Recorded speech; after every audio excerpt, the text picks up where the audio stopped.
Welcome to the LANCave, where we're living as nerds. I'm Patrick, joined by Owen. Hello. Whoa, they got picture-in-picture. I'll fix that. It wouldn't be... I see what happened. I was listening to the Twitch feed, and so I was like, why am I hearing the theme song twice? I really thought my ears were going crazy. Well, I was going to say, I mean, it's just that good of a song that you want to hear it more, you know? That's really what it is. But I was going to say, it wouldn't be a start of this show if we didn't have, some technical difficulties. Rocking the tank right now. I like the body positivity and feeling comfortable rocking that. It's summer, right? Yeah, my son was taking a bath earlier, and he has this whale thing that scoops water, right? So that's how I wash his head, scoop the water, wash his head, and he's been playing with it recently where he scoops it and throws water everywhere. So he decides to scoop and then pour it on me. And this was the first shirt that I grabbed, was my nice Adidas, rocking that 3-stripe life.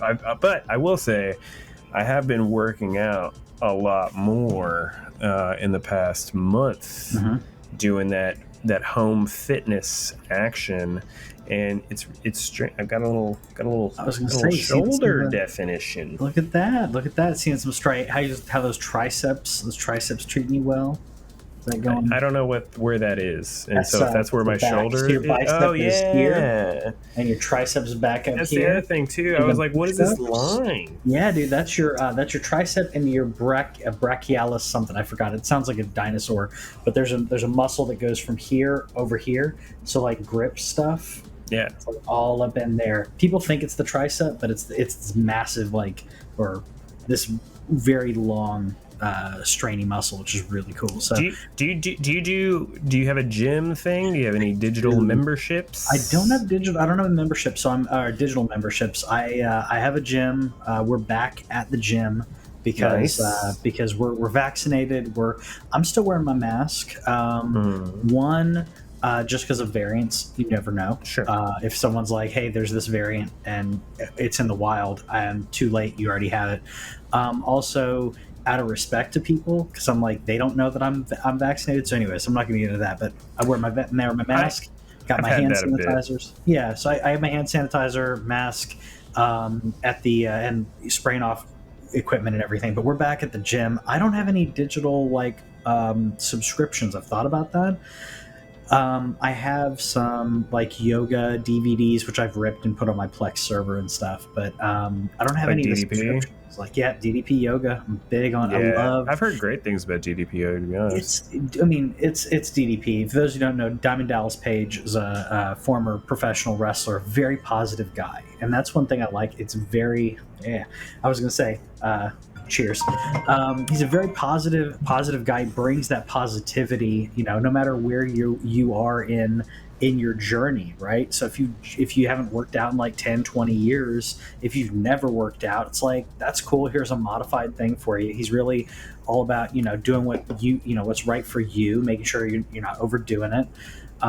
So I like the positivity. And yoga's tough because you're doing some strength yoga. Stretching's good for anybody, but I do a combo. I do strength, core, and yoga primarily. I don't do a whole lot of cardio at the moment. The wife's been doing a lot of HIIT. HIIT's efficient as heck, man. I know. I just don't. It's a thing where I have a problem with just if I'm not enjoying it. I really like bike workouts, and that's why I do want to go. I want to get back into the gym because I don't have room for a bike in my house, and so I do want to do the bike workouts again. I've been using as a shill moment. I've been using some Apple Fitness Plus, which I've actually similar to what you're saying about the DDP and about the positivity. Literally, it's all about positivity. Yeah. They have modifiers. They have 3 people in the room. One person's doing the hard version. One person's doing the easy version. And they're like wherever you're at, that's where you are. And it tracks where my watch is on screen, showing that's cool. My exercise, and my heart rate is on screen, which is cool. That's really cool. Because DDP, they're like, hey, have your heart rate monitor, have you this, have you that. but it doesn't track on it because obviously you're watching a DVD. It's not like you're streaming it. So that's really cool though. See, this is what I had to talk about today because I saw you put some games down. I didn't play anything all holiday weekend. It was a complete family time thing, and so I did want to talk a little bit about getting out there with the workout stuff, because even though we're living as nerds, there's still that opportunity. Try and be healthy. Obviously, you also see that I'll play the other side of it too, but it's all about that balance. Play some games, hang with the family, drink a little beer, whatever you want to do. It's all about the balance. You got to do it for your sanity, for your health, all that. I mean, I was gonna say I had the video queued up, but for some reason, I guess somehow it got deleted. But I beat Resident Evil 8. I know I told you about this, but I beat Resident Evil 8. Yeah, you sent me a very long twice, lore video. Because I had my playthrough with the wife. She was watching for the story and for the puzzles. So the puzzles are interesting. She's also really like observant, where like I'll be stuck on something and she's like, "Hey, did you check that corner?" And like I'll blast through something or I'll miss something. So I like. Yeah, my wife does that. Yeah, which is it's really cool to do. Like I don't mind backseat gaming in that case, but I was almost done beating the game, and I was playing another playthrough where I was getting extras like reading every file that you come across, like the different diaries and stuff. So then when I beat it with her, I had like another hour and a half to go on the other playthrough, so I just beat the other one. Sure. So cool. I'm cool with that. I got most of the trophies. I need to beat it on like the hardest difficulty and do a couple others, but most of the trophies carry over. So if you there are these little wooden goats that you shoot, and if you shoot all of them, you get a trophy. There are 20, I think, and I missed one of them in both playthroughs. I missed the same one, even reading the freaking list as I was playing through. And the one that I missed are certain ones that you can only shoot get in a certain area, and you can't go back to it. So it's annoying, but I totally recommend if you're. I love the story, by the way. It was really, I really enjoyed it. But if you want to get all those trophies, there are lists that go through it. Just make sure you don't go forward until you're like, all right, I checked off everything in this area. Now I'll go forward, because I thought I did, but I didn't. But I've literally never gotten a single platinum organically that wasn't just straight up given to me, like for like Telltale Walking Dead.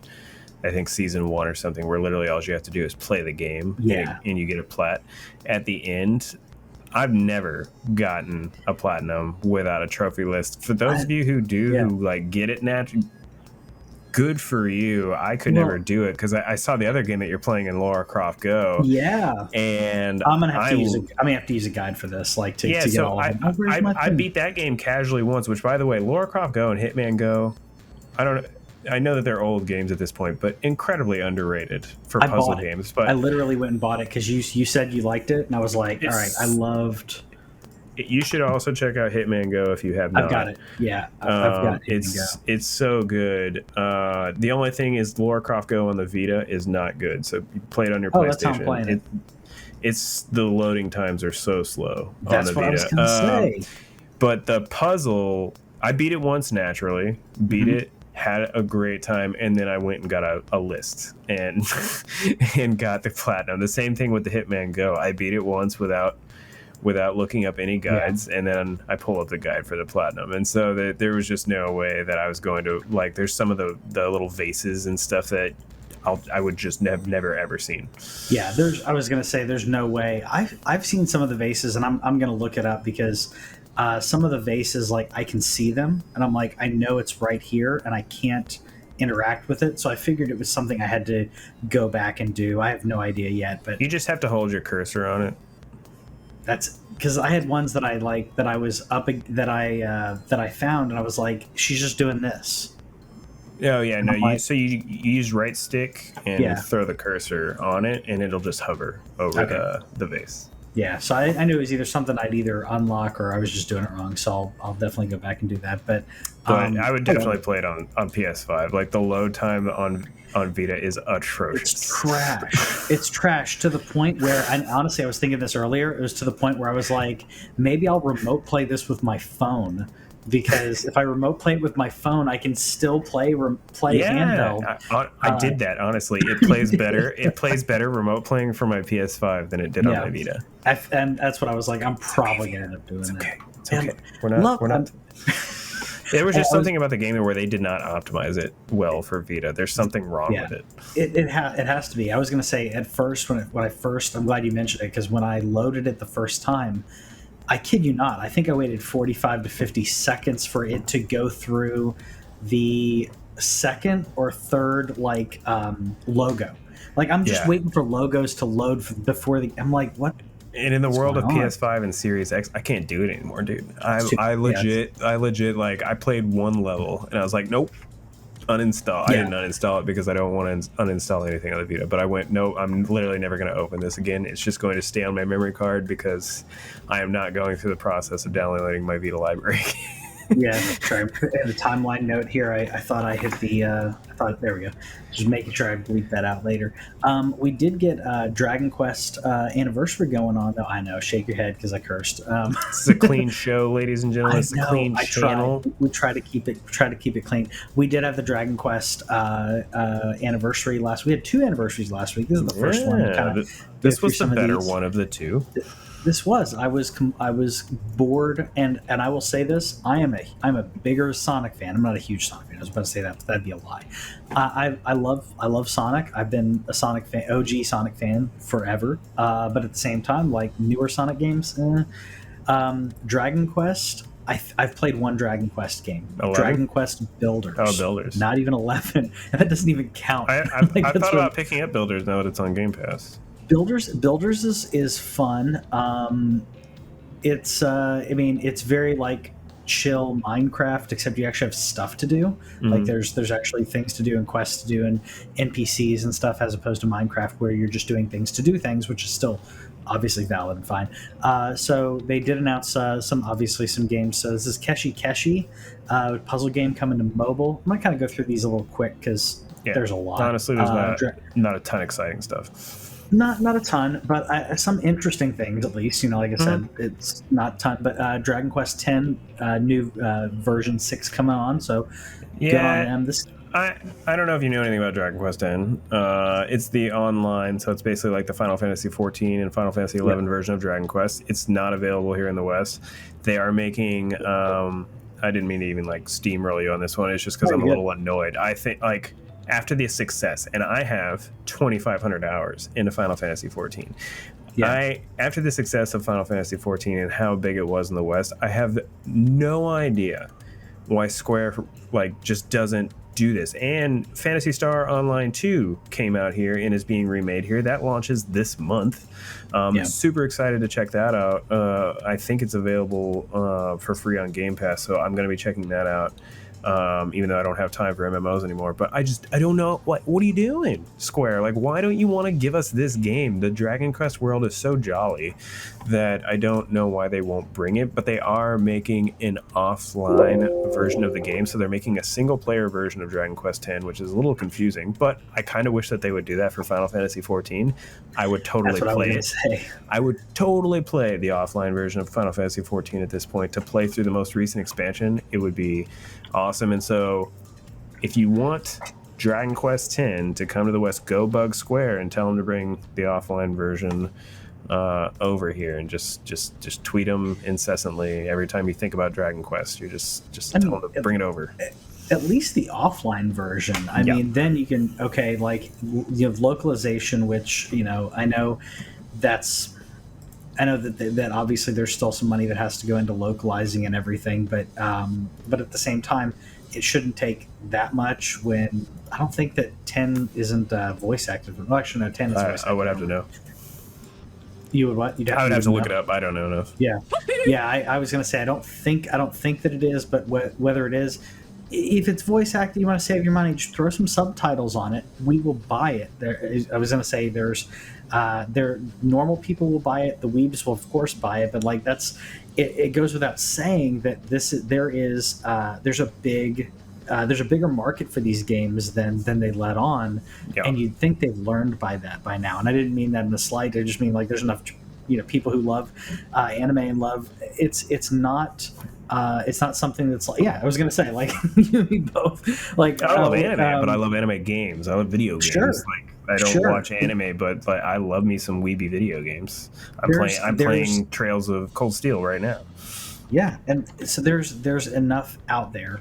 That's what I was basically getting at. Is like there's enough people out there that if it's fully voice acted, of course you're going to get more people. They've kind of done not full on studies or anything, but the sales go higher if you actually have full voice acting because it's 2021. I get that, but at the same time, there's a lot of people who would buy this if they would if they'd localize it, even with subtitles. It's fine, subtitles, and change the game text. I'll say probably the coolest thing, even though they did announce Dragon Quest 12, which we can talk about a little bit, but the coolest thing to me is the Dragon Quest 3 HD 2D remake, because I want them to do that to all the Final Fantasy games. That's what I want. Like looking at this game. Look at the if you're not watching the video, go check it out. Yeah. Like it looks so good. The art is beautiful. Imagine Final Fantasy VI, dude, in this art. Imagine how good this game would look in this HD 2D action. Yep, I love it. It's because it's 2D, but it has the depth of 3D. You know, it's the best of both worlds. It's not the 2.5D or anything. Yeah, you get the set pieces. I think it's the beauty in the set pieces where you literally just get to see like that art pop at you. Like imagine seeing Magitech armor and stuff like that. Where I'm literally only thinking about this in Final Fantasy. I'm probably not going to play this, even though I know that Dragon Quest 3 is one of the more beloved of the series. I'm probably not going to play because I don't want to play a 100-hour Dragon Quest game. I have 11 sitting on my PlayStation to play at some point, but but I want all I saw was Final Fantasy VI. Like just do Final Fantasy VI in this graphical style. That's what I want. I think it would work. And it would be a lot cheaper than a full-on remaster/remake. Not really a remaster, but to do a full 3D remake of. Some people wanted that for 6, and I don't think that it's unwarranted. I think it would be good, but it's a lot more costly than doing something like this, where you're keeping the tradition of the game, and just you're essentially enhancing the artwork, of course changing the engine and everything, but it's a lot cheaper to do that than do a full-on 3D game. I really don't think it's possible for 6 to be 3D, to be honest. I think obviously it's possible, but think about I just think literally it would be ruinable. I think that people would be upset. Twitch is stuttery. I'll take a look at that. Interesting. Pause for the cause. Yeah. I was going to say, I think that you get that a lot when you transition from 2D to 3D, because you have sorry, I realized my lights aren't on. I'll adjust that in a second. There are a lot of things. Essentially, the imagination fills in the gaps, and you envision how you believe characters should look. And 7 was a great example of this is how we viewed them. But we also had artwork that went along with the characters. So even in game, because if you look at 7's in-game cinematics and the versus the actual gameplay versus the game models and the polygon-esque stuff, we kind of understood what these characters looked like, but we also had artwork to reference to have our mind fill in the gap. With 6, you don't have that as much. So, and even worse than if you're looking at 4 and 1. 1 has nothing when it comes to that. I'll turn my light on real quick. Yeah. The other thing that came out, there was Dragon Quest Treasures, which I guess is pulling a character from 11. That's cool. It is an RPG. There's not a ton to say about it. They just said that it's not a traditional Dragon Quest. So we'll see more of that later. But I also am interested. We only really got a logo for Dragon Quest 12, but they said that Dragon Quest 12 is going to be more adult-like, and they might be moving away from the traditional Dragon Quest gameplay. To me, this says the combat in Final Fantasy VII Remake is heckin' dope, and the combat in Final Fantasy 15 is pretty good. Maybe we should move on.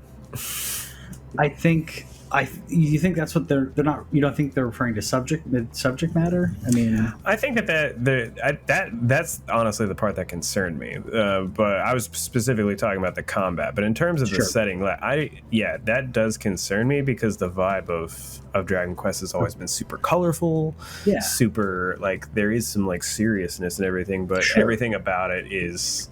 You don't want them to ruin makes that you vibe. Feel good. I really don't. I'm okay with them upgrading the combat though. Yeah. Oh yeah. Combat. I think that's unfortunately it's the time that we live in. There are certain games that have to be adapted. I mean, like I love adventure games. I love like Full Throttle and Monkey Island and games like that. But if you've never played a game like that and you go back and play actually that's not as good of an example as like King's Quest. Like King's Quest 3, I love those games. If you go back and play those though, that's tough for someone who's never played a game like that. That's why you have the new King's Quest that changed up, the formula and the mechanics and stuff. We're going to Sonic Anniversary now, just in the interest of time. I watched the Sonic movie today, by the way. Yeah, what'd you think? I've soured on Jim Carrey is what I think. I don't think that Jim Carrey holds up anymore. I think that his time in the sun has passed, and the shtick is a little tired. But other than that, I was actually really impressed with the movie. I thought the vibe was there. I thought what's his name, Ben something, the guy, John Ralphio. Yeah. I always forget his actual name. He's great, yeah. I think he did a great Sonic. I enjoyed seeing Superman in there. That was Superman, right? That was the guy from Lois and Clark? Wait. Who am I thinking of? No, you're Ben Schwartz is who is, by the way. Ben Schwartz. So I knew it was a Ben voice as Jean Ralphio. So were you talking about James Marsden? That's Cyclops? Cyclops, that's where I was, not Superman. But yeah, James Marsden, I enjoyed seeing him in there. But yeah, just something about Jim Carrey where I was just not feeling it. But I thought the movie was solid, like for a video game movie and for catching, like for fixing the Sonic vibe. But what wasn't solid though was this anniversary stream. I was gonna say this anniversary stream was a complete waste of time. It was only 11 minutes long, and I wanted it back. I was, like I said, I like look at this. Look at what if you're watching this, if you're listening to the podcast, go look at just mute it and just go look at how terrible this trash is. First of all, this game looks like a PS3 game. This is the Tokyo 2020 game. All of the Olympics games have always been bad, and I'll admit I bought the Sonic and Mario Olympics that was on Wii, because I thought, well, it's a sports game, it's Nintendo, and it's got Mario in it, and it was trash. It looks like a mascot suit. It looks like a mascot. It looks like that, like one of those dudes at the basketball arena. Go Mavs! Tonight. Hopefully you guys win. It looks like Mavs man wearing a Sonic the Hedgehog outfit. And I mean that's kind of what they were going for with the other one, which is 2 Point. Was it 2 Point Hospital? Sorry, I was waiting for this to transition. Like, are you trying to scar people with this 2 Point Hospital thing? Like, what is this game? I don't.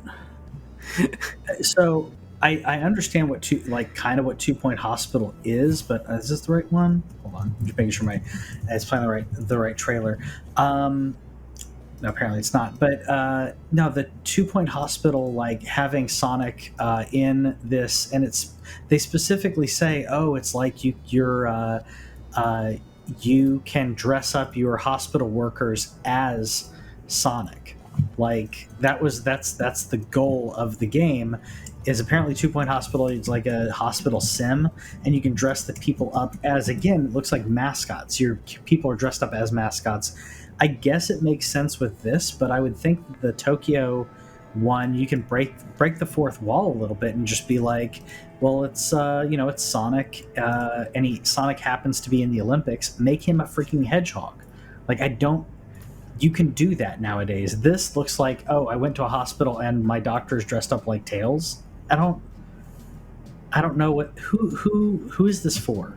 Like, I know it's not even who's this for. Like, because I'm looking it up now. This game is published by Sega, so this is a Sega made game, so that makes sense. But at the same time, this isn't something that you announce on a Sonic anniversary stream. This is something that the 2 Point developer just tweets out and is like, hey guys, for the Sonic anniversary, we put Sonic in our game. Like, that's what you, and the same thing with this, where in Lost Judgment, which Lost Judgment's one of the Yakuza type games, right? I believe so. I'm curious about playing this game, by the way, because like it seems like it could be. It seems like it'd be really cool, mystery, and I like a little bit of parkour on there too. But this fighting game is terrible though. I was gonna say it's a terrible fighting game. It's a game that came out. I watched a couple streams of people playing. It's awful, and this is what they let off with. It was this, and like people in the chat. By the way, thanks for tuning in live tonight. People talking about it's creepy Sonic. Like, that's the actual gameplay. Like, and this was the beginning of your anniversary stream. Like, this is the thing that you like stick in the sizzle if you're going to put it anywhere at all. And I'm was looping like the 10 seconds of it, by the way. I'm looping this. This should have been part of a sizzle where it was like Sonic is everywhere, and then just throw it. And they were like highlighting and talking about each one of them. But yeah, 2 Point Hospital. Yeah, you're right. It should have just been a tweet. Sonic Origins. This was one of the like bigger news items. Yeah. I like that aspect. It's like, all right, let's bring these old school Sonic games in here. I'm completely fine with that. That's what should have taken place. And then going right from that into Sonic Colors Ultimate. I'm like, okay, that's cool, but that's really the only things of meat that they gave us. The Sonic Colors Ultimate, I'm like, that's cool. Sonic Origins, that's a port, though. Let's be honest. Sonic Origins is They're both ports. Sonic Colors is a port too. I mean, it's I thought that it was a remaster. I mean, is whatever. It not quasi remaster? It was basically a port. Let's call it remaster. Then that's fine. We'll give it the benefit of the doubt. They maybe have cleaned it up a little bit. We got some so PlayStation Now and Luna, which no one talks about except for us apparently. So we have Sonic games coming to that, which I was like, okay. Again, could have been a tweet. They spent way too much time on this. Way too much time on talking about merchandising. And then at the very end we had the like little sizzle sound. Working really hard to bring fans something that. Oh, whoops. Yeah, the guy's playing. The guy's talking. Whoops. So I'll fix that. So in the very end of this was the only thing that I was like, oh, well, there's a little like sizzle at the very end, but they don't even tell you what it is. I had to like look up. Apparently, it's already been leaked. Okay. So and of course you have the really awkward we're not in the same room whatsoever, but we're talking to each other kind of vibe that goes on here that is just awkward. And then you have like I think 10 seconds of a black screen. It's like, you guys put this together. You're not actually live, but you had dead air. You had dead space in the middle of this. That's the new Sonic game. That's all you get of it. But I just didn't understand. It was a boring anniversary. The only thing that they had, I guess they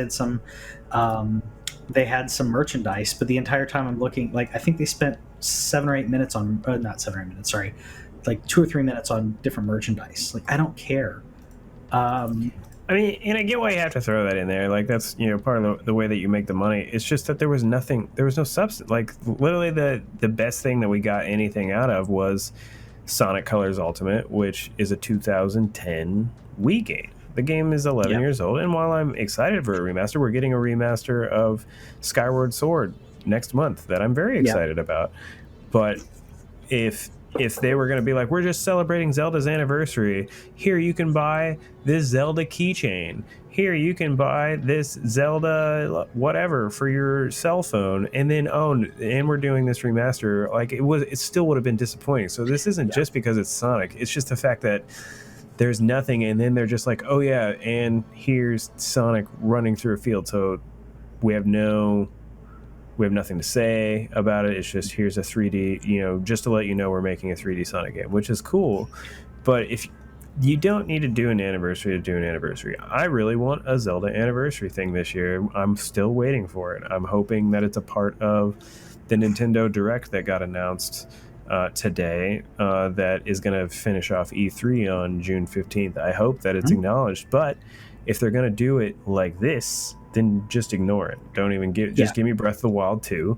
You don't need to acknowledge the rest of Zelda. Don't give me the Zelda 35 game that you put on Nintendo Switch Online, whatever. If you don't have it, don't give me merch. Like, don't just give me merch and then two seconds of non-gameplay to do it. That was what was disappointing about it. That's where I think Metroid was smart, where they just let that anniversary go. They were like, we got nothing. See you later. Yep. If you don't have anything of substance, don't like, I would have rather that they, I mean, even if they announced something so like to announce like, hey, we're doing like a concert, like, which I think they who was it that talked about that recently? It wasn't during this, was it? The Sega, there was some concert where they're like, it's that's right, where it was like, if that's all they were doing, where they're not that they would announce it during this, but I mean, like, if they were like, hey, Zelda's anniversary is coming up, we're gonna have a free concert. If that's all you did and that's all you set us up for expectations, I'm fine with it. But don't try to. This was 11 minutes long, and you know, we talk all the time about respecting time, and this was just. Yeah, we talked longer than we should have on this. You want to talk about remasters? Yeah. Crisis Trilogy remaster, which is an RIP your graphics cards at this point. Yeah, I was about to say, like, is the joke still going to reign true? Like, can your computer run Crisis remaster? It's going to be a good question. I mean, I would imagine that my rig can. I have a 1660 Super, which is fine. For a lot of, and I say fine, you know, I know a lot of people will be like, that's terrible. I'm looking to upgrade it. I promise. I can't get a good graphics card without going through a scalper. It runs fine, and better yet, it encodes and records better than all the NVIDIA stuff. I'm an NVIDIA fan now, but I mean, I'll probably have to play these on low mid settings, like maybe mid. I don't think I'll still be able to play like a remastered version of Crisis. I think it's still going to be taxing. Crisis is the benchmark, or has been the benchmark for a long time, because when it came out, when Crisis and Crisis 2 came out, like the best PCs could barely run it.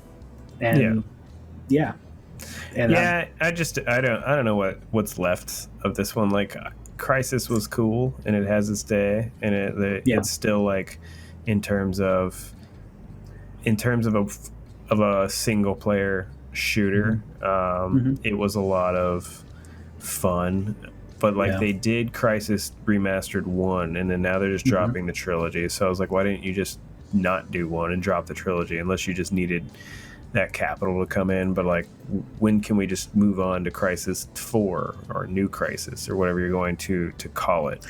Not to crap on a remaster. It's good. I just hope that it runs, because I didn't hear good things about Crisis 1 remastered. I heard it was another problem running on computers, and so that's like that thing that's going. I don't know how much you want to talk about that movie. There's some Sony stuff that came out today that's pretty spicy. I was gonna say, like, well, I was gonna. You can show that shot of Lilith, though, if you want. That's what I was gonna say. If this is by the way, this is behind the scenes. I mean, everything. It's totally timed. It's been doctored. I get it. That's Cate Blanchett as Lilith. Obviously, yes, we have Photoshop. They purposely made that silhouette pop, as it should with Borderlands. But between this and her as Hela, I mean, she's doing some great work and looking amazing. I'll say 52-year-old Cate Blanchett can get it. I was gonna good say for her, man. Yep. Like, again, like you said, it's definitely like touched up and everything, but you know, there's still some stuff that you can't fake, and this is not a not that kind of streamer that's like the way that we would talk about a person, but like I thought it looked super dope. Like just I got the vibes of the Lilith vibes. The vibe of Lilith. I'm saying more power to her, like you said. At 52, still rocking it. Still, where a lot of, especially for women, there's a big pressure about looking young and looking good. Like she's still and she's. I know that also. I say more power to her because I know she's working towards that. That's not something she just those are goals for her. Jamie Lee Curtis tweeted this out, by the way, and I did have some cast stuff here just because I wanted to remind people. For those who didn't know, we got Jack Black, and yes, I had to pick some funny picture for Jack Black. Jack Black playing Claptrap. I'm not going to go through everybody, but I just thought I'd go through a couple here. We got where is it? Gina Gershon as as Moxie, which works.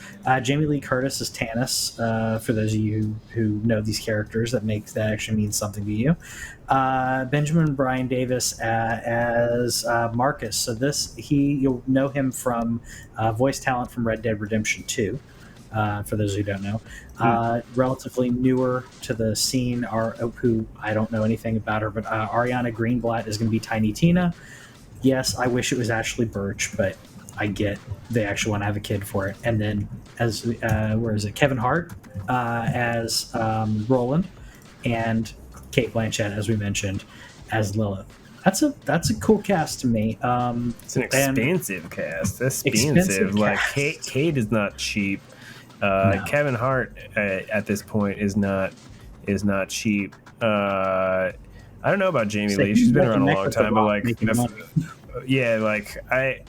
it's not a cheap cast, and so this movie better not suck. It better at least be, I don't know, okay. I don't know if they're going to be able to fully catch the vibe of the video game though. I hope so. Eli Roth is directing it. Are we going like comedic Mad Max? Like, what are we doing? And I think Eli Roth, if I'm going to give it to anybody, like Eli Roth has a chance. Yeah, he may have a chance of doing it. So he was in Inglourious. Yeah, that was Tarantino. Yeah, my bad. Yeah, I mean, Eli Roth has done a lot of. Well, first of all, if it's Eli Roth, it's going to be gory, and Borderlands is gory. So, like, I get that, but I think that he has enough dark humor to get in there, but. I think if anybody can get the vibe, he'll understand it, and he won't shy away from doubling down on certain aspects and certain scenes, like to get it right.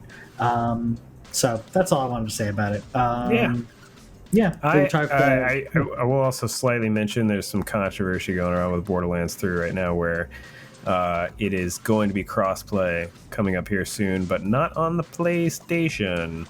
I want to know more about it, but they said that it was the publisher's decision, but to me that means that PlayStation wanted a cut or something of sales on that side, but who knows. So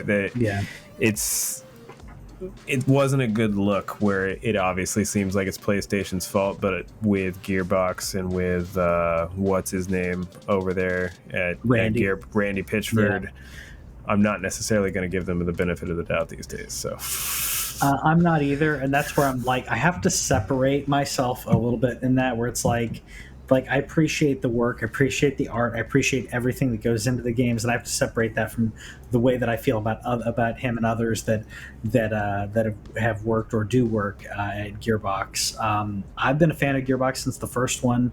I thought the second one was good. I think we all know the pre-sequel sucked, but I'm very cautiously optimistic on this. I think the Resident Evil series that's coming out is probably going to be better than this. I know that's very different, but I think it's going to hit closer. But we'll see how it goes on that. But speaking of Sony, we'll do some bad news and good news, I guess. Hashtag Owen called this God of War has been delayed to 2022, but at the same time, I'm okay. I've been telling you guys for weeks, so don't act surprised. That's why you listen to the show. It's why you come here. I tend to be optimistic and hopeful, but they weren't ready, and they decided, hey, we're gonna wait till next year. And I love that, while maintaining the safety and well-being of our team, creative partners, and families. With this in mind, we made a decision to shift our release. So, as I think Kim, it was you or Robert talking in the chat about, like, it's California. California is opening up slower than others. And also the reality of crunch being a thing when it comes to video game developers and the teams, staying away from that. I'm sure that they're like, let's not get into that situation where we get everyone in and we're like, finish the game in 4 months. That would just be terrible. Yeah, I never expected it to come out, so this doesn't upset me at all. I think we'll talk about Horizon here in a second. We already talked about it last week with the awesome Did we actually talk about Horizon at all with the preview?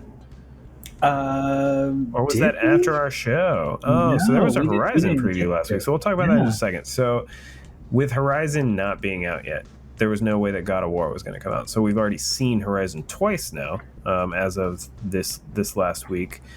There was no way. Like, where were they going to fit it in? Even if Horizon had got announced for August, what are they going to put God of War out in November or something like that? It was just never ever going to happen. And so God of War is not going to come out before Horizon comes out.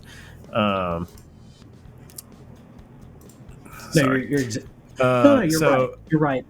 It wasn't going to come out before Horizon, but the question to me was, is it going to be a 1-2 punch? Is it going to be a Horizon Zero Dawn and then 2 months later, and of course that would put you at, like, say, in October, December or something like that. Of course it's more of a crunch, or it's a tighter timeline, but I digress. Yeah. I'll say the disappointing part, though, is finding out that it's cross-gen. I know that doesn't disappoint everybody. I've had a lot of passionate discussions today about that. And honestly, if you want it to be cross-gen, I get it. If you have a PS4 Pro and you're like, I don't know when I'm going to get a PS5, I'm happy to hear that I'm going to be able to play the God of War sequel because I love God of War so much. I get it. That's fine. But I bought a PS5, and I want a game built on the PS5 from the ground up. Ratchet & Clank comes out in 9 days, and I am so pumped. I do not feel bad about PS4 owners at all on June 11th. I am nothing but excited to play a game that was built for and only on the PlayStation 5. I've had some people are like that we can cross-develop games across PC, and I was like, okay, let's look at PC games for a second. Tell me how many games on PC look as good as The Last of Us Part 2 for the price of $499. And that's because that game was made for the PlayStation 4. It runs better on the PlayStation 4 Pro, but you had a team that had a single console. They got the absolute most out of that console. Now, we're early in the PS5 life cycle. Not everybody's going to get the most out of the PS5 yet, but I believe in Sony Santa Monica. We've seen how good Ratchet looks. People try to be like, I didn't think Ratchet looks better than Horizon right now. I said, I disagree. I think Ratchet is very clearly the better looking game over Horizon. And so I was disappointed to find that out. I don't know what your thoughts on that are. That people think that I'm kind of gatekeeping God of War 2, but no, I think it's valid, and we're totally saying this from a standpoint, not that we're saying in any way like, hey, we got ours, good luck. Suck it. We're definitely not in that camp. It's more of, hey, when these things come out, there's a new product coming out, then you want the best. You paid for it to be new hardware, and the optimization is really what it goes down to. You can't optimize at the level that they're needing to do this in that time frame. Now, if it is a game in a couple of years that, okay, maybe you'll be able to optimize for both, but what's happening is they're not optimizing for PS5 at all. What they're doing is they're getting a PS4 get it really, really running well on PS4, and then utilize that backwards compatibility to allow it to run on PS5 and unlock the frame rate. That's not enough. I'm sorry, that's not enough, especially if they're going to charge this much for games. This is where I really want a dev to talk about this. I really wish somebody would talk, like, on the record, what's it like to develop for Xbox One and Series X? What's it like to develop for both PS4 and PS5 when you want to make the best looking game possible? I played the show, right? And by the way, don't get me wrong, there's a lot of PS4 games that look fantastic on PS5, but I played the show on Series X because it was free on Game Pass. But you could just tell that game was not made for the new gen. Like, you could tell that game was being developed on the previous gen. And now I understand that God of War started later. And again, don't get me wrong, Sony Santa Monica is going to do awesome. The game is going to look great. The game is going to go. The game is going to be pretty, but there's going to be this thing in the back of my mind where it's going to be like, what could you have done if you didn't have to put this game on PS4? That's always going to be there for me. And it's going to be the same with Horizon, which, again, we didn't talk about Horizon at all. There's 14 minutes of gameplay of Horizon Forbidden West out there that came out last Thursday. So that's the day after we record the show, if you're not listening to this live, which you should, over at facebook.com or youtube.com or twitch.tv. All the TheLanCave, find us. This game also looks heckin' gorgeous, but I'm still sitting there like, somebody's like, it looks better than Ratchet to me. I don't know if you agree, and you don't have to. I watched both. Different. I watched both 4K trailers right next to each other. I'm like, Ratchet is the clear winner for me. I think they both have their merits, but you're going for something so different, and it's not the same level as we were talking about Borderlands earlier. It's not the same level as like, oh well, it's cel shaded, so it's going to age better, but because now we're in textures and surfaces and like the shine on certain aspects of Ratchet that's going on in some of the metal is different than the rusty look over here on Horizon. The hair and everything that they're doing here, which looks great. I think they're different. I think that Ratchet is purposely cranked up and overblown, where Horizon, they're trying to make something that's like, it looks realistic, and then you have the sci-fi element, right? Because they're still playing in the human world, so it's hard to put those neck and neck to each other. But I'd say that Ratchet pops. Ratchet's colors, Ratchet's like, it's cranked up to 11. Horizon's still playing in the reality, if you will, and I'm saying reality in quotations because she is a human, but I'm saying like, you're still playing in Earth to an extent, as opposed to Ratchet and Clank, where it's like, it's cartoons, we're doing everything, we're doing all these different worlds. So I'd say that Ratchet looks better in that case because it's over the top, because of that aspect. But at the same time, this is pretty. I'm sure you've seen the vitriol towards. I don't even want to give it too much. I'm just gonna say, just enjoy. Look, the game looks great. The game plays. Whitney's replaying Horizon Zero Dawn right now. Or she started that this past weekend. The game plays well, and I'm like, just get out of that terrible. If you're, and honestly, that's. I'm not going to say any more about it either, because I don't want to add flame to the fire. It was dumb. It was the internet being the internet about a female character. Let's just put it at that, and that's all you really need to know. This game looks dope. It looks awesome. I was disappointed in two things, and we expanded on that slight disappointment today, or my incoming disappointment. So, first disappointment, I wanted a Horizon Zero Dawn update. I just want you to unlock the frame rate. I have a PS5. Just give me 60 frames on Horizon Zero Dawn. Give me a reason to go play that DLC that I never got to.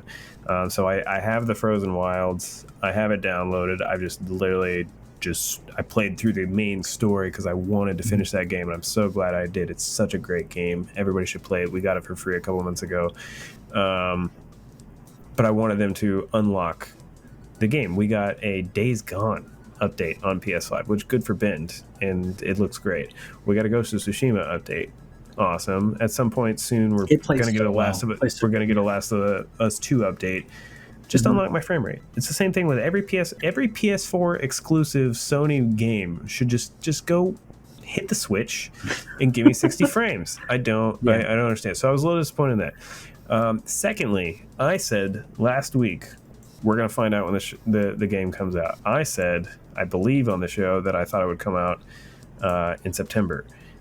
There is no release date. And then today there was a Q&A with Herman Hulst, and they said that the game seems to be on track for holiday 2021, but that could change. And this was after Guerrilla tweeted out, we're on schedule. So last week, Guerrilla says on schedule. This week, Herman Hulst says, well, we're probably on schedule. That's cautious optimism. Where is he from, by the way? Herman Hulst he used to be the head of Sony Europe, and then he is now, I think he took Shuhei Yoshida's job. Yeah, I meant where, like, what country is he from? Amsterdam. He's Dutch. That makes sense. Yeah, that makes sense. I was saying the cautious optimism, like that. Like it's, I have a few coworkers and customers in Netherlands, and it's like everything's going great, and they're like, yeah, everything's going great, probably. but that's the way that they'll describe. Like, I'll be like, hey, everything's great. It's like everything's on track. We should be fine. I'm like and people who aren't used to like that cultural aspect where they're like, if they're the only person talking, you're like, are you sure? Are you worried? And they're not worried. They're just saying it because there's a chance. If a couple months go by and they're like, a couple months go by and they're like, oh, I don't feel it, they can delay, and that's kind of his out there, I think. But yeah, in his interview as well, he was talking about again the PS4, PS5, and I mean, talking about how many PS4s are in the wild, and saying we don't. And yes, that's money, but it's also people who are gamers who don't have a PS5 or they can't afford a PS5. Maybe they bought a PS4 the past couple of years. That is their investment for the next X amount of time. Yeah. There's 100. It's a lot of PS4s in the wild, and I get that when it comes to certain games. But yes, I want the marquee games, right? Your Horizon Forbidden West, your God of War. I want those on PS5. I want them to be made for PS5. I want PS4 to be an afterthought. I'm sorry, but that's why I bought this console. We're still waiting for that Cyberpunk update. Well, that's CD Projekt's problem, and we've seen from their. I don't know if you've been following them at all. They tanked, dude. Their last quarterly sales update, they missed the mark because their sales fell off a cliff. Well, I think that I did see that, but what I'm only bringing them up to say, what's happening here when you're putting the PS4 not necessarily first, but from a development standpoint, they're developing for PS4 and they're allowing the backwards compatibility to allow the game to run on PS5 and then maybe unlock the frame rate. Yeah, maybe, right?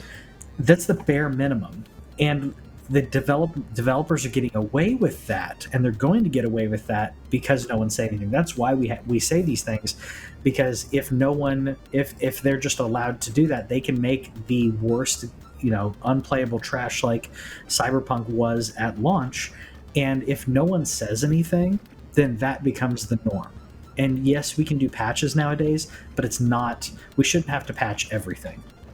Yeah, and so whenever I talk about disappointment, it's obviously not the standpoint of like I don't get it, especially for my first party guys, where I expect all these games to be great. That's just the bar that Sony has set right. It's not the same bar that we've talked about a couple weeks ago in our E3 special, which you can go check out at YouTube if you want to talk about, or if you want to see our YouTube predictions and get a little hyped for us as E3 comes up next week. I want them to delay it as long as they need to delay it. I think part of it is just that this is like that thing of marketing, right? This is that thing where marketing makes development, where last year they said Horizon and God of War are coming out in 2021. And then today, which I already knew God of War was not coming out this year, but God of War is coming out in 2022, and Horizon may not come out. And Greg Miller, one of Sony's biggest pundits of his era, even though he's more of an all-around gambler, but like one of the biggest, he's fairly convinced, and he knows people and stuff. He says that Horizon's not coming out this year.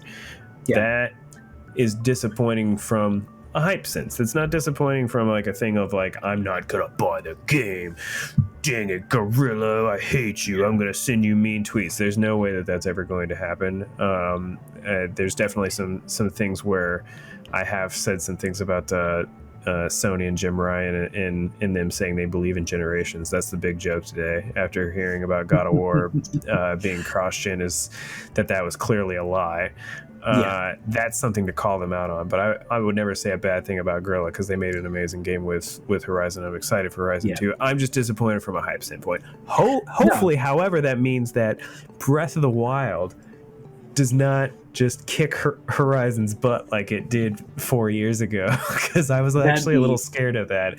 I don't know if we get Breath of the Wild this year either. If we don't see it on June 15th, I'm going to be pretty upset. And again, not from a I'm not gonna buy the game, but from a I need Breath of the Wild 2 in my life. I want to put it right there in my veins.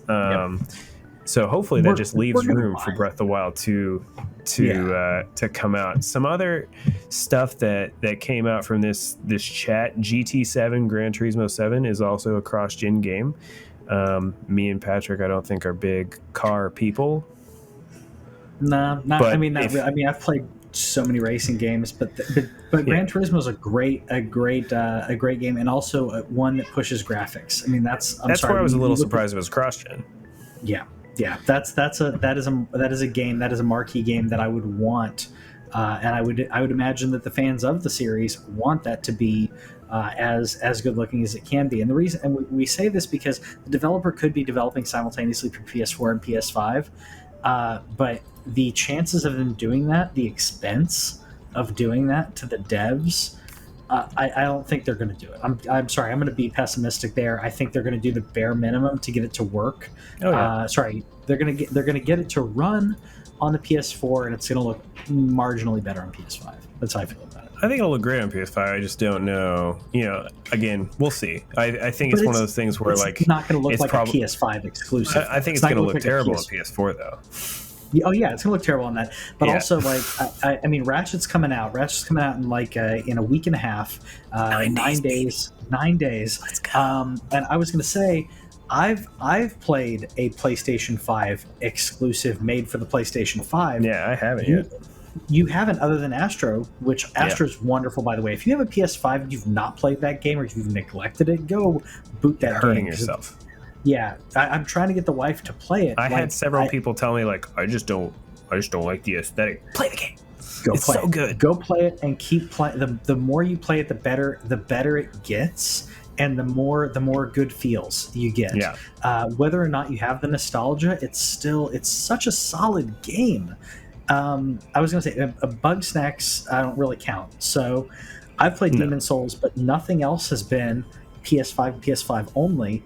So Ratchet is it. So in 9 days, we actually get to play a PS5, a game made for PS5. Yeah, and so that's where I think that's hard. I think that's going to be hard. I don't care about mega corporations and everything, but it's definitely hard from like it's bad. If Sony doesn't have a game coming out this fall, that's bad for stock. Yeah. That's bad for everything. And so we do get Deathloop coming out in August. And that's a Xbox owned now third party game that was bought by PlayStation for exclusivity purposes. Another small thing, you PC gamers out there, John, for when he listens to us, since he likes to talk about his rig, Sony will be putting more games on PlayStation, but you're going to see that gap. They specifically highlighted Days Gone came out in May. That was 2 years after it released on PlayStation. Horizon came out a little bit before that. That was 3 years after it came out on PlayStation. So basically what they're saying is they're going to milk the game for all it's worth on their own hardware, fine, do it. It's your game. That's what we love you for. And then you get it on PC. Yeah, PC nerds. And it's a timed exclusive without calling it a timed exclusive. Yeah. I mean, we don't know it's going to be a timed exclusive. John also has an Xbox, by the way. I don't think he has a PlayStation 4. But nobody's yeah, perfect. I mean, no, nobody's perfect. Yeah, sorry, John. But it's there are games that there are games that are system sellers. Xbox has broken that now. So PlayStation's the only PlayStation and Nintendo would be the two others. Nintendo's not going to budge on the majority of theirs when it comes to that. But Nintendo's playing their own game. PlayStation is just doing similar to what Xbox is doing. Eventually, it'll come to PC. I'm fine with that. I'm buying the game. I'm buying these consoles to play them. First of all, it's part of it is a ease of use. It's ease of not having to. Now, I've got a PC, but it's a different mindset when you're playing a console game, even if it's the same game. But also, I'm fine with buying the game and then the PC gets it a year or two later. Like I'm not upset. Anybody who cares about this, you need to stop caring. Like this is just your corporation making money. It's not going to hurt. Gatekeeper. It's not going to hurt. Like literally, if they're putting it on PC, that means that sales are absolutely stale on the console, and that they're like, okay, here you can have it and bring us more money. Which apparently Horizon did pretty well, and Days Gone I think was #1 on Steam for a day. So that's awesome. I need to play Days Gone. I've not played it. I have it downloaded again. I have the PS5 update downloaded. I'm probably going to play it on the easiest mode because I have no interest in playing the stressful version of that game, which is the Last of Us style, where there's a lack of resources. I'll say that one of the most exciting things that came out of this Q&A, and probably the last thing that there really is to talk about, but at least in my mind, and I think part of this is affected by having a kid who's about to turn 2 in 2 weeks. My kid turns 2 in 2 weeks, so we're going to be getting into it. He has seen his first video game with Pokemon Snap on the Switch, Pokemonus as he calls it. But Team Asobi was announced. Happy. Yeah. Apparently they've existed for quite a while, but Sony has officially given them a logo and they're expanding their team. They're the developers of the amazing Astrobot games. I haven't got to play the VR one. I've only seen it, but I've heard it's great.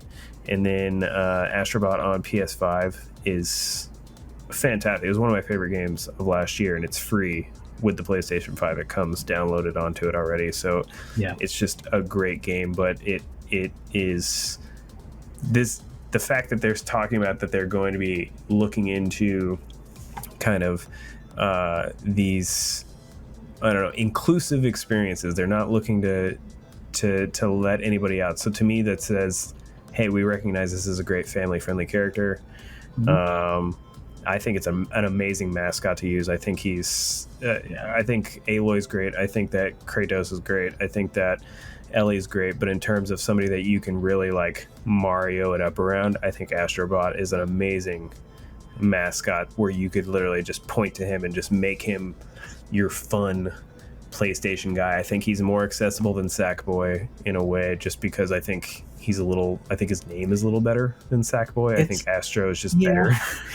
I think also it's a little. I mean, I like the idea of, and I'm loving Sackboy, by the way.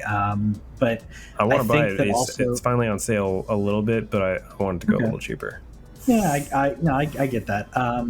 I think Astro also, there's something about the iconic look, because yes, with Sackboy you can customize it and everything, but whenever you have customization like that, that means because your character becomes more unique, it's harder to identify that icon, that mascot. So when you have a mascot like Astro, you can have Astrobot anywhere where you know who that is. I'm actually thinking about getting a little Astrobot to put along with my stuff because he's adorable. Yeah, he's adorable. And this is also something that could go for all age groups. I wouldn't say that Astrobot would be something that say your 2-year-old could play, but maybe 6-year-olds or so. I'm comfortable with him watching it though, as opposed to a lot of the other games that I play.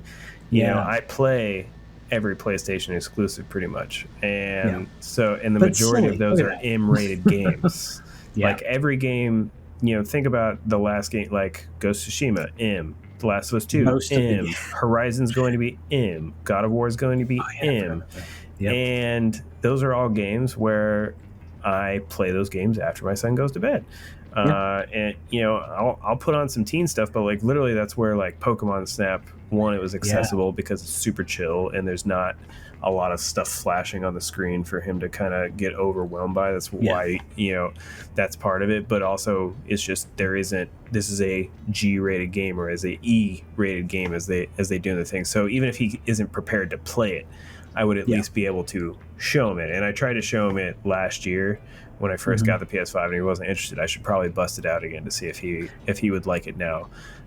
With robots, it's actually a good idea.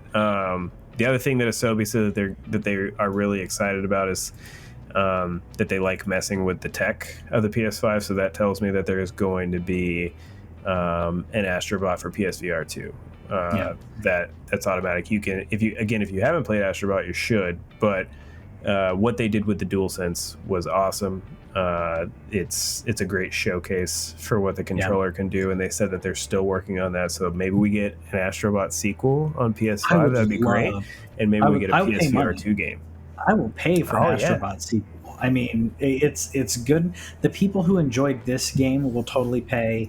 Now, I don't know if we're going to. It has to be the right price, but I was going to say I would put it at say 20 or so, and I know that's really I'll go as high cheap. As 40. But, I mean, I would pay 40 for it. I'm just thinking like 20 is an instant buy. I'd buy it for 40. I would have paid 40 for this game after playing it, even though it was like 4 or 5 hours long. Like it was just so well done. It was, it wasn't something, and I think that if you've played, for those who played this, I think that they would buy. They'd buy. It's almost like playing a demo, right? It's like you played this. You want to play the second one? All right, give us $40. I would pay 40 for it. Plus, I want to support it. It's so fun. And also I can't tell you how many times I bring up when people say, I've literally had arguments online. I know that's never smart to do, but I've had arguments online with people where they're like, well, I don't see the haptic feedback isn't that good, or the adaptive triggers aren't that great, and I'm like, go boot up Astrobot. Like they haven't played it, or and then I find out some of those people have like said that they've turned off like haptic feedback because they didn't see it. Like, so I'm like, so you turned it off and now you're weighing in on your opinion on something that you have gone in and opted out of. Like, get I've heard Returnal does a really good job with the DualSense. Spider-Man did okay, but I've heard great things about Returnal. I'm more intrigued by Returnal as time goes on. People have just talked about how they're mad at it but addicted to it at the same time, so that tells me the gameplay is really good. I'm excited to get that game on sale, but I've also just heard it utilizes the DualSense extremely well, which made me even more excited, because if you can use this amazing controller well, then I'll get it. But I'm excited. Good for Team Asobi. It just made me happy that we're focusing on some family friendly content, but also I really hope that this just make the Astrobot thing sing. You can do whatever you want with Astrobot. Bring it on. They've made 2 great games so far. I believe that they've definitely shown, and they can do it in VR. They can do it in PS5. So if you want to make a PS5 sequel and you want to make a PSVR 2 game, do it. I'm in. Let's go. Yeah. Totally happy about that. Happy that they're getting the creds, and that also, when you see some announcement like that, that means that they've been validated by their peers. They've been validated by their company, by their bosses, basically saying, we like what you're doing, which means they get to do more. That's so good. That recognition means so much, and it means something for their future. And it speaks to what Sony said, that Xbox bought Bethesda, right? They bought the talent, and no disrespect to that. It cost them a lot of money to do it. They bought that talent, and one of Sony's responses to that is like, we're always looking at acquisitions and so on. We're always looking for the right thing, but we also have a deep history of developing our own talent. I mean, you look at Guerrilla, for example, with Horizon. That was the team that originally made Killzone, and Killzone was good, and then they pivoted and made something outside of their wheelhouse and made something bigger. You think of Sony Santa Monica and the way that God of War used to be. God of War used to be this like arcadey game, and then they made a narrative masterpiece with one of their arcade type characters. You look at Naughty Dog and how we went from Jak and Daxter, which are great games, to the likes of Uncharted and Last of Us. This is just totally on brand with Sony Studios, where, hey, here small team, we want you to do this cool thing. Hey, you did an awesome job with a cool thing. Can you do another cool thing? Hey, here's more members so you can do bigger cool things. Yep. And it's great. I love it. Absolutely love it. So, anyways, that's it for the show this week. Let us know in the comments what you thought about it. Are you disappointed with them continuing to put stuff on PS4? Are you, or I should say, the big stuff on PS4? Are you happy because you don't plan on getting a PS5? Or you just recently got a PS4? Let us know in the comments about that. Or if you just think that the whole console war is trash, let us know. And see you guys next time.